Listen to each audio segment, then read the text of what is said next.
In this video, I'm going to address two of the biggest concerns people have about the CFA program. These are real concerns, and it is true that the CFA is not worth it for everybody. I'll also cover some of the biggest benefits and reasons in favor of the CFA. This video reflects only my opinions, but hopefully can help you decide if the CFA is worth it given your career goals. If you do find the video helpful, please remember to click the like button and subscribe to the channel. Concern number one is a lack of job search tools within the program. You're still pretty much on your own for finding a job even after completing the CFA. I wish there were employers lined up outside of testing centers waiting to give job offers to everyone passing this test, but in reality, that's just not what happens. The CFA credential signals to employers that you are serious about a career in investing, but that's about it. With something like an MBA or a master's in finance, the job search process is built into the program. The schools will bring employers from all across the country to campus just to interview you and get you a job. But with the CFA, all the networking, the whole job search process, all the interview prep, all the research, that's all on your own in addition to passing the tests. Some of the local CFA societies will host networking events, but it's not very consistent. The CFA does look very good on a resume, but it's only one small piece to the puzzle. You still have to meet people in the industry, interview well, be able to talk about the markets intelligently, learn financial modeling.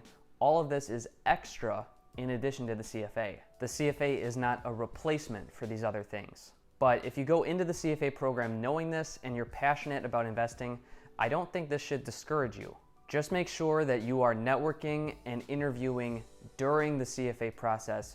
Do not wait until the end of level 3 to start doing these things. Concern number two is that the number of charter holders is increasing much faster than the number of jobs that require a charter. This means that the job market for this finance niche for CFA charter holders is more competitive than ever before, and for some recent charter holders, it can feel impossible to find a job that they want. If you look at this pass rate data from the CFA website, the number of people passing level 3 from 2010 to 2020 is double from the decade before, and it's over 5 times higher than the decade before that. And if you look at some industry trends, investors are putting more money into index funds, fees are coming down across the industry for different funds, and as a result, the number of jobs in the industry is going down. So the bottom line is you have more charter holders competing for fewer jobs. Does this mean that the CFA program is losing value?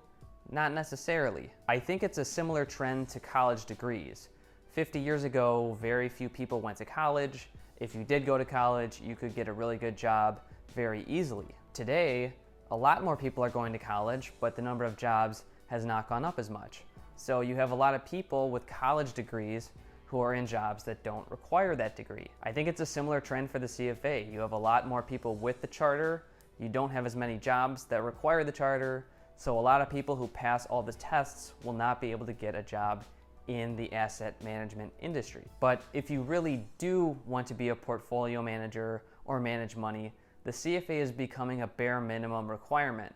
So from that perspective, it might be getting more valuable. But this also means that even if you pass all 3 exams, you might end up in a finance job that hasn't traditionally required the charter. Some other roles that I've seen charter holders end up in include investment banking, commercial banking, wealth management, corporate finance, sales, risk management, and a few others. Even if you end up in one of these other areas of finance, the CFA can still be really valuable. There's a smaller chance that your competition will have the CFA in these other fields, so that can make you stand out. Now, is the 1,000 hours of studying for the charter worth it if you end up in these other fields?